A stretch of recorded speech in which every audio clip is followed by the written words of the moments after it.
സ്വാഗതം. അപരിചിതരായ മനുഷ്യരോട്, അതായത് നമ്മളുമായിട്ട് യാതൊരു ബന്ധവുമില്ലാത്തവരോട് എങ്ങനെയാണ് ആത്മാർത്ഥമായ ഒരു പരിഗണന വളർത്തിയെടുക്കാൻ പറ്റുക? ഇതൊരു എളുപ്പമുള്ള ചോദ്യമല്ല. കാരണം സാധാരണ നമ്മുടെ ഒരു സ്നേഹവും കരുതലുമൊക്കെ ബന്ധുക്കൾക്കും സുഹൃത്തുക്കൾക്കും അല്ലെങ്കിൽ നമ്മളെപ്പോലെ ചിന്തിക്കുന്നവർക്കും വേണ്ടി ഒതുങ്ങിപ്പോവാറാണ് പതിവ്. പക്ഷേ വഴിയരികിൽ കാണുന്ന ഒരാളോട്, അല്ലെങ്കിൽ നമ്മളോടെപ്പോഴും തർക്കിക്കുന്ന ഒരാളോട് ആഴത്തിലുള്ളൊരു സഹാനുഭൂതി എങ്ങനെ തോന്നും? ഇന്ന് നമ്മൾ ഈ ചോദ്യത്തിന് ഉത്തരം തേടുന്നത് ഖുർആൻ എങ്ങനെയാണ് ഒരു വ്യക്തിയുടെ കാഴ്ചപ്പാടുകളെയും സ്വഭാവത്തെയും രൂപപ്പെടുത്തുന്നത് എന്ന് വിശദീകരിക്കുന്ന ഒരു ലേഖനത്തിന്റെ സഹായത്തോടെയാണ്. അപ്പോൾ നമ്മുടെ ലക്ഷ്യം ഇതാണ്: അപരിചിതരോടുള്ള ഈ പരിഗണനയില്ലേ, അതൊരു സ്വിച്ചിട്ട പോലെ പെട്ടെന്ന് വരുന്ന ഒന്നല്ല. അത് പതുക്കെ പതുക്കെ പല ഘട്ടങ്ങളിലൂടെ നമ്മുടെ ചിന്താരീതിയെ തന്നെ മാറ്റിമറിച്ചുകൊണ്ട് ഉണ്ടാക്കിയെടുക്കുന്ന ഒന്നാണ്. അതെങ്ങനെയാണെന്നാണ് നമ്മൾ നോക്കുന്നത്. ഈ ലേഖനം പ്രധാനമായും ഉദ്ധരിക്കുന്നത് ഖുർആനിലെ ഒരു കഥാപാത്രത്തെയാണല്ലോ. അതായത് അതിശക്തനായ ഫറവോൻ ചക്രവർത്തിയുടെ കൊട്ടാരത്തിൽ ജീവിച്ച, എന്നാൽ രഹസ്യമായി ദൈവത്തിൽ വിശ്വസിച്ചിരുന്ന ഒരാൾ. സ്വന്തം ജീവൻ തന്നെ പണയപ്പെടുത്തിക്കൊണ്ടാണ് അദ്ദേഹം സംസാരിക്കുന്നത്. ആ ഒരു പശ്ചാത്തലം നമ്മുടെ ഈ ചർച്ചയ്ക്ക് കുറച്ചുകൂടി ആഴം നൽകുമല്ലേ? തീർച്ചയായും. കാരണം അദ്ദേഹം സംസാരിക്കുന്നത് തന്നേക്കാൾ എണ്ണത്തിലും ശക്തിയിലും ഒരുപാട് മുകളിലുള്ള ഒരു സമൂഹത്തോടാണ്. അതുകൊണ്ട് അദ്ദേഹത്തിന്റെ വാക്കുകളിലെ ഓരോ തെരഞ്ഞെടുപ്പും വളരെ പ്രധാനമാണ്. ലേഖനം പറയുന്നതനുസരിച്ച് അപരിചിതരോട് പരിഗണന വളർത്തുന്നതിന്റെ ആദ്യത്തെ പടിയെന്നത് നമ്മൾ ആളുകളെ കാണുന്ന രീതി മാറ്റുക എന്നതാണ്. അതായത് നമ്മുടെ കാഴ്ചയുടെ ആ ഫ്രെയിം തന്നെ മാറ്റുക എന്നാണോ? സാധാരണ നമ്മൾ ആളുകളെ കാണുന്നത് ഒന്നുകിൽ നമ്മുടെ ബന്ധുക്കൾ, അല്ലെങ്കിൽ നമുക്ക് ഉപകാരമുള്ളവർ, അതുമല്ലെങ്കിൽ നമ്മളോട് യോജിക്കുന്നവർ, അങ്ങനെയുള്ള ലേബലുകളിലാണല്ലോ. അതെ, ആ ലേബലുകളാണ് ഏറ്റവും വലിയ തടസ്സം. ഖുർആൻ ആ ചട്ടക്കൂട് അങ്ങ് പൊളിച്ചെഴുതുന്നു. നമ്മുടെ എല്ലാം മടക്കം ദൈവത്തിലേക്ക് മാത്രമാണ് എന്ന ആശയം ഒരാൾ പൂർണ്ണമായി ഉൾക്കൊള്ളുമ്പോൾ ചുറ്റുമുള്ള ആളുകൾ വെറും വഴിപോക്കരോ എതിരാളികളോ അല്ലെങ്കിൽ നമ്മുടെ ജീവിതത്തിലെ ഒരു ബാക്ക്ഗ്രൗണ്ട് ക്യാരക്ടറോ അല്ലാതായിത്തീരുന്നു.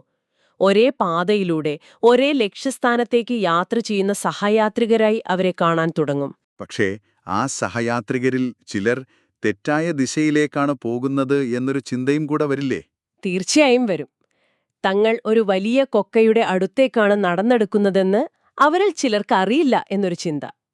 ലേഖനം പറയുന്നത് പോലെ, നിങ്ങൾ മറ്റുള്ളവരെ കേവലം അന്യർ എന്ന് കാണുന്നത് നിർത്തി നിങ്ങളുടെ തന്നെ ഭാവിയാകാൻ സാധ്യതയുള്ള രൂപങ്ങളായി കാണാൻ തുടങ്ങുമ്പോഴാണ് യഥാർത്ഥ പരിഗണന ആരംഭിക്കുന്നത്.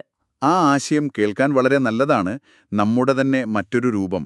പക്ഷേ ഒരു പ്രായോഗിക തലത്തിൽ ചിന്തിച്ചാൽ, ട്രാഫിക്കിൽ വെച്ച് നമ്മളോട് വഴക്കിടുന്ന ഒരാളെയോ നമ്മളെ മുതലെടുക്കാൻ ശ്രമിക്കുന്ന ആളെയോ കാണുമ്പോൾ അവരെയൊക്കെ നമ്മുടെ തന്നെ മറ്റൊരു രൂപമായി കാണാൻ എങ്ങനെ സാധിക്കും? അത് കുറച്ച് ബുദ്ധിമുട്ടുള്ള കാര്യമല്ലേ? ബുദ്ധിമുട്ടാണ്. അവിടെയാണ് ലേഖനത്തിലെ രണ്ടാമത്തെ ആശയം പ്രസക്തമാകുന്നത്.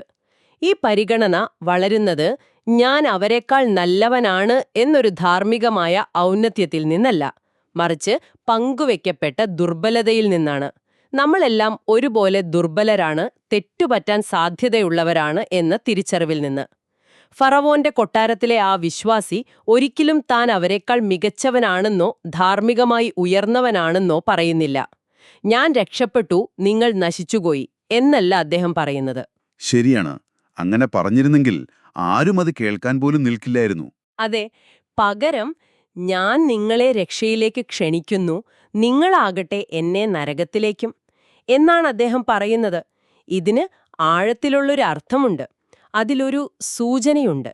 എനിക്കും നരകത്തിൽ എരിയാൻ സാധ്യതയുണ്ട്. ഞാനും അതിൽ നിന്ന് പൂർണ്ണമായി സുരക്ഷിതനല്ല. സ്വന്തം തെറ്റുകളെയും മുൻപ് വഴിപിഴച്ചുപോയ അവസ്ഥകളെയും ഇപ്പോഴും വഴിപിഴച്ചു പോയേക്കാവുന്ന സാഹചര്യങ്ങളെയും കുറിച്ച് ചിന്തിക്കുമ്പോഴാണ് ഈ മനോഭാവം ഉണ്ടാവുന്നത്. അപ്പോൾ അപരിചിതർ മോശമാളുകൾ എന്നതിലുപരി ഇതുവരെ ശരിയായ വിവരം കിട്ടാത്തവർ എന്നൊരു രീതിയിലേക്ക് നമ്മുടെ ചിന്ത മാറും. അതെ, കൃത്യമായി പറഞ്ഞാൽ അത് തന്നെ. അവർ മുന്നറിയിപ്പ് ലഭിക്കാത്തവരാണ്, അല്ലാതെ തിരുത്താൻ പറ്റാത്തവരല്ല. ശരിയാണ്. നമ്മുടെയെല്ലാം ബലഹീനത ഒന്നാണെന്ന ചിന്ത സഹാനുഭൂതിക്ക് അത്യാവശ്യമാണ്. പക്ഷേ ഈ ലോകത്തിലെ ജീവിതം കഴിയുമ്പോൾ എന്ത് സംഭവിക്കുമെന്നതിനെക്കുറിച്ചൊരു ബോധ്യമില്ലെങ്കിൽ ഈ സഹാനുഭൂതിക്കൊരു പരിധിയുണ്ടാവില്ലേ?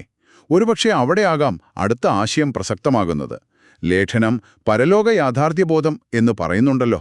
ആഴമുണ്ടാകില്ല, എന്നാൽ അവർ നരകത്തിൽ വെച്ച് പരസ്പരമായി തർക്കിക്കും എന്നതുപോലുള്ള വാക്യങ്ങൾ നമ്മുടെ ഭാവനയിൽ ഒരു യഥാർത്ഥ ദൃശ്യമായി മാറുമ്പോൾ കാര്യങ്ങൾ മാറും. അതായത് ഒരു അപകടത്തെക്കുറിച്ച് പത്രത്തിൽ വായിക്കുന്നതും അത് നമ്മുടെ കൺമുന്നിൽ കാണുന്നതും തമ്മിലുള്ള വ്യത്യാസം പോലെയാണോ ഇത്? ഒന്ന് വെറുമൊരു അറിവും മറ്റേത് നമ്മളെ പിടിച്ചുലയ്ക്കുന്ന ഒരു അനുഭവവുമാണ്. വളരെ ശരിയായ ഒരു താരതമ്യമാണത്. ആ അനുഭവം വരുമ്പോൾ നമ്മുടെ ചിന്ത കേവലം അവർ ചെയ്യുന്നത് തെറ്റാണ് എന്നതിൽ നിന്ന് അവർ ഭാവിയിൽ ഒരുപാട് ഖേദിക്കും, അവർ പരസ്പരം വഴക്കിടും, ഒരു ദിവസത്തേക്ക് കൂടി ഭൂമിയിലേക്ക് മടങ്ങാൻ ഒരവസരം ചോദിക്കും എന്നതിലേക്ക് മാറും. ആളുകളുടെ ഭാവിയെക്കുറിച്ച് ദൈവശാസ്ത്രപരമായി ശരിയാണ് എന്ന് ചിന്തിക്കുന്നതിന് പകരം വൈകാരികമായി അതൊരു യാഥാർത്ഥ്യമാകുമ്പോഴാണ് യഥാർത്ഥ പരിഗണന വളരുന്നത്. അതവരുടെ വേദനയെ മുൻകൂട്ടി അനുഭവിക്കുന്നത് പോലെയാണ്. ഈയൊരു യാഥാർത്ഥ്യബോധവും നേരത്തെ പറഞ്ഞ പങ്കുവയ്ക്കപ്പെട്ട ദുർബലതയും ചേരുമ്പോൾ സ്വാഭാവികമായും നമ്മളിലൊരു മാറ്റം വരും. ഇതിന്റെ തുടർച്ചയായാണ് ലേഖനം മാർഗദർശനത്തെക്കുറിച്ച് പറയുന്നത്. അതായത് ഈ ശരിയായ വഴി നമുക്ക് കിട്ടിയത് നമ്മുടെ കഴിവുകൊണ്ടല്ല, മറിച്ചതൊരു സമ്മാനമാണ് എന്ന തിരിച്ചറിവ്. അതെങ്ങനെയാണ് സഹാനുഭൂതിയുമായി ബന്ധപ്പെടുന്നത്? ഇവിടെയാണ് ഏറ്റവും കൗതുകകരമായ ഒരു കാര്യം വരുന്നത്.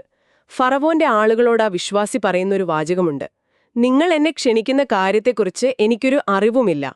അതിൻ്റെ ഒരു അർത്ഥം, ഞാൻ നിങ്ങളെക്കാൾ കൂടുതൽ ബുദ്ധിമാനായതുകൊണ്ടല്ല ഈ സത്യം കണ്ടെത്തിയത്, മറിച്ച് ദൈവം എനിക്കത് കാരുണ്യമായി കാണിച്ചു തന്നതാണ് എന്നാണ്.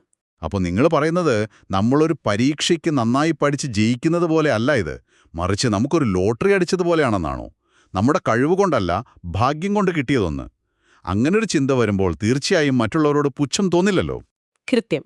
ആ ലോട്ടറിയുടെ ഉദാഹരണം വളരെ നല്ലതാണ്. മാർഗദർശനം എന്നത് നമ്മുടെ യോഗ്യത കൊണ്ടല്ലാതെ അർഹിക്കാതെ ലഭിച്ചൊരു കാരുണ്യമാണെന്ന് വിശ്വസിക്കുമ്പോൾ നമ്മുടെ ഉള്ളിലെ അഹങ്കാരം ഇല്ലാതാകുന്നു.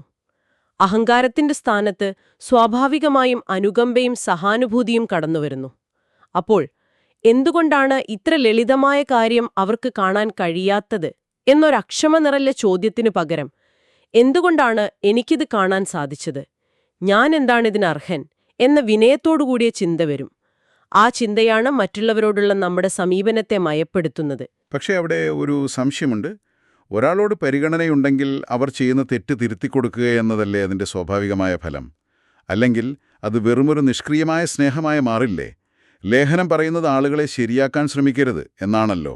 അത് ഒരു പ്രധാനപ്പെട്ട തെറ്റിദ്ധാരണയാണ്. ലേഖനം പറയുന്നത് ശ്രദ്ധിക്കരുത് എന്നല്ല, മറിച്ച് ഫലത്തിന്റെ പൂർണ്ണ ഉത്തരവാദിത്തം നമ്മൾ ഏറ്റെടുക്കരുത് എന്നാണ്. പരിഗണന എന്ന് പറഞ്ഞാൽ എല്ലായ്പ്പോഴും എല്ലാവരെയും തിരുത്തുകയെന്നോ, എല്ലാ വാദപ്രതിവാദങ്ങളിലും വിജയിക്കുകയെന്നോ, നിരന്തരം മുന്നറിയിപ്പ് നൽകുകയെന്നോ അർത്ഥമാക്കുന്നില്ല. ലേഖനത്തിലെ ഉദാഹരണത്തിലുള്ള ആ വിശ്വാസി സംസാരിക്കുന്നു, കാര്യങ്ങൾ വിശദീകരിക്കുന്നു, മുന്നറിയിപ്പ് നൽകുന്നു. അതിനുശേഷം എന്റെ കാര്യം ഞാൻ ദൈവത്തിൽ ഭരമേൽപ്പിക്കുന്നു എന്നു പറഞ്ഞ് പിന്മാറുന്നു. അതായത് നമ്മുടെ ജോലി ആത്മാർത്ഥമായി ചെയ്യുക, ഫലം എന്തായിരിക്കുമെന്ന് തീരുമാനിക്കാൻ ശ്രമിക്കാതിരിക്കുക. അതെ, മറ്റുള്ളവർക്ക് നല്ലത് വരണമെന്ന ആത്മാർത്ഥമായി ആഗ്രഹിക്കുക, എന്നാൽ അതിന്റെ ഫലത്തിന്റെ പൂർണ്ണ നിയന്ത്രണം നമ്മുടെ കയ്യിലായിരിക്കണമെന്ന് വാശി പിടിക്കാതിരിക്കുക. ഇത് നമ്മുടെ ഹൃദയത്തെ നിരാശയിൽ നിന്നും മാനസിക പിരിമുറുക്കത്തിൽ നിന്നും മോചിപ്പിക്കും. അല്ലെങ്കിൽ മറ്റൊരാൾ മാറാത്തതിന്റെ ഭാരം മുഴുവൻ നമ്മൾ ചുമക്കേണ്ടി വരും. അത് നമ്മളെ തളർത്തിക്കളയും. അടുത്തതായി ലേഖനം ഒരു ഖുറാനിക രഹസ്യം എന്ന് വിശേഷിപ്പിക്കുന്ന ഒരു കാര്യമുണ്ട്. ഇഷ്ടമില്ലാത്തവർക്കോ തീരെ അറിയാത്തവർക്കോ വേണ്ടി പ്രാർത്ഥിക്കുന്നത്. ഇത് കേൾക്കുമ്പോൾ ലളിതമായി തോന്നാമെങ്കിലും ഇതിന്റെ മനഃശാസ്ത്രം എന്താണ്? ഒരാൾക്ക് വേണ്ടി, പ്രത്യേകിച്ച് നമ്മൾ ഇഷ്ടപ്പെടാത്ത ഒരാൾക്ക് വേണ്ടി ആത്മാർത്ഥമായി ആവർത്തിച്ചു പ്രാർത്ഥിക്കുമ്പോൾ അവരോടുള്ള നമ്മുടെ ഹൃദയം അലിയാതിരിക്കില്ല. അയാൾക്ക് നല്ലത് വരുത്തണേ എന്ന് വീണ്ടും വീണ്ടും പറയുമ്പോൾ നമ്മുടെ തലച്ചോറിന് അയാളോടുള്ള വെറുപ്പ് അതേപടി നിലനിർത്താൻ കഴിയില്ല. പക്ഷേ നമ്മളെ ദേഷ്യം പിടിപ്പിച്ച ഒരാൾക്ക് വേണ്ടി പ്രാർത്ഥിക്കുക എന്നത് മാനുഷികമായി വളരെ പ്രയാസമുള്ള കാര്യമല്ലേ? വെറുപ്പ് മനസ്സിലിരിക്കുമ്പോൾ എങ്ങനെയാണ് ആത്മാർത്ഥമായി പ്രാർത്ഥിക്കാൻ സാധിക്കുക? അതിനെ എങ്ങനെ മറികടക്കാം എന്നാണ് ലേഖനം പറയുന്നത്. വളരെ നല്ല ചോദ്യമാണ്. തുടക്കത്തിൽ അത് ആത്മാർത്ഥമായിരിക്കില്ല. ഒരുപക്ഷെ വെറും വാക്കുകൾ മാത്രമായിരിക്കും. പക്ഷെ അതൊരു പ്രവൃത്തിയായി കണ്ടു തുടങ്ങണം. ലേഖനം നിർദ്ദേശിക്കുന്നത് ഭരണാധികാരികൾ, പൊതുപ്രവർത്തകർ, നമ്മളെ ദേഷ്യം പിടിപ്പിക്കുന്നവർ, അല്ലെങ്കിൽ വഴിയിൽ കണ്ടുമുട്ടുന്ന ഒരിക്കലും പിന്നീട് കാണാൻ സാധ്യതയില്ലാത്ത അപരിചിതർ എന്നിവർക്കു വേണ്ടി പ്രാർത്ഥിച്ചു തുടങ്ങാനാണ്. ഇവിടെ ശ്രദ്ധിക്കേണ്ട ഏറ്റവും പ്രധാനപ്പെട്ട കാര്യം പരിഗണന വന്നതിന് ശേഷം പ്രാർത്ഥന വരുന്നതല്ല എന്നതാണ്. ഓ, അപ്പോൾ നിങ്ങൾ പറയുന്നത് പരിഗണന ഉണ്ടാകാൻ വേണ്ടി നമ്മൾ പ്രാർത്ഥിക്കുകയല്ല, മറിച്ച് പ്രാർത്ഥിക്കുമ്പോൾ പരിഗണന താനേ ഉണ്ടായി വരുന്നു എന്നാണല്ലേ? അത് ഞാൻ ചിന്തിക്കാത്തൊരു കാര്യമാണ്. അതെ, പ്രാർത്ഥന ഒരു പ്രവൃത്തിയാണ്. ആ പ്രവൃത്തി നമ്മുടെ ഉള്ളിൽ മാറ്റങ്ങൾ ഉണ്ടാക്കുന്നു.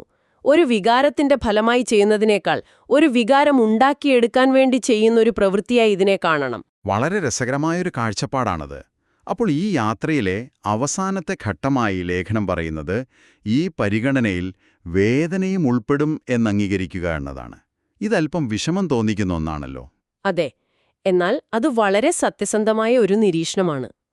യഥാർത്ഥ പരിഗണന വേദനാജനകമാണ്. അതുകൊണ്ടാണ് പലരും അബോധപൂർവം അതൊഴിവാക്കുന്നത്. മറ്റൊരാളുടെ അവസ്ഥയെക്കുറിച്ച് ചിന്തിച്ച് വിഷമിക്കാൻ ആരും ആഗ്രഹിക്കുന്നില്ല. ഫറവോന്റെ കൊട്ടാരത്തിലെ ആ വിശ്വാസിക്ക് അറിയാമായിരുന്നു താൻ പറയുന്നത് ഫറവോനും കൂട്ടരും തള്ളിക്കളയുമെന്നും ഒരുപക്ഷെ തനിക്ക് ഉപദ്രവങ്ങൾ ഉണ്ടാകാൻ സാധ്യതയുണ്ടെന്നും. ആ വേദന അറിഞ്ഞുകൊണ്ട് തന്നെയാണ് അദ്ദേഹം സംസാരിച്ചത്. അതായത് നമ്മൾ ഒരാളോട് സഹതപിക്കുമ്പോൾ അവരുടെ വേദനയുടെ ഒരംശം നമ്മളും അനുഭവിക്കുന്നുണ്ട്. ആ അസ്വസ്ഥത ഒഴിവാക്കാൻ വേണ്ടി പലരും കണ്ണ് ചിമ്മിക്കളയുന്നു. തീർച്ചയായും. അതുകൊണ്ട് മറ്റുള്ളവരെക്കുറിച്ച് ചിന്തിക്കുമ്പോൾ നിങ്ങൾക്ക് അസ്വസ്ഥതയോ സങ്കടമോ നിസ്സഹായതയോ തോന്നുന്നുവെങ്കിൽ അതൊരു പരാജയമല്ല, മറിച്ച് നിങ്ങളുടെ പരിഗണന ഉപരിപ്ലവമല്ലാതായി കൂടുതൽ യഥാർത്ഥമായിക്കൊണ്ടിരിക്കുന്നു എന്നതിന്റെ വ്യക്തമായ തെളിവാണത്. ആ വേദനയെ അംഗീകരിക്കുമ്പോഴാണ് നമ്മുടെ സഹാനുഭൂതി പൂർണ്ണമാവുന്നത്. അപ്പോൾ ഈ പറഞ്ഞ കാര്യങ്ങളെല്ലാം കൂടി ചേർത്ത് വായിക്കുമ്പോൾ അപരിചിതരോടുള്ള പരിഗണന വളർത്തിയെടുക്കാനുള്ള ഒരു പ്രായോഗികമായ രൂപരേഖ നമുക്ക് ലഭിക്കുന്നുണ്ടല്ലേ? അതെ, ഇതിന്റെ എല്ലാം സംഗ്രഹം ഇതാണ്. ഞാനൊരു നല്ല മനുഷ്യനാകണം, ഞാൻ എല്ലാവരോടും അനുകമ്പ കാണിക്കണം എന്ന് സ്വയം നിർബന്ധിക്കുന്നതിലൂടെയല്ല നിങ്ങൾ അപരിചിതരോട് പരിഗണന വളർത്തിയെടുക്കുന്നത്. അത് മിക്കപ്പോഴും കൃത്രിമമായിരിക്കും, അധികകാലം നീണ്ടു നിൽക്കുകയുമില്ല.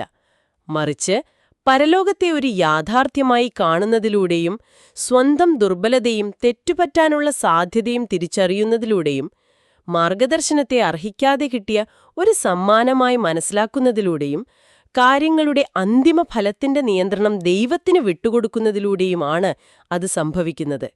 ഇവയെല്ലാം ശരിയാകുമ്പോൾ പരിഗണന എന്നതൊരു നിർബന്ധ കൽപ്പനയല്ലാതായിത്തീരുന്നു, മറിച്ച് വളരെ സ്വാഭാവികമായി സംഭവിക്കുന്ന ഒരു കാര്യമായി നമ്മുടെ സ്വഭാവത്തിന്റെ ഭാഗമായി മാറുന്നു.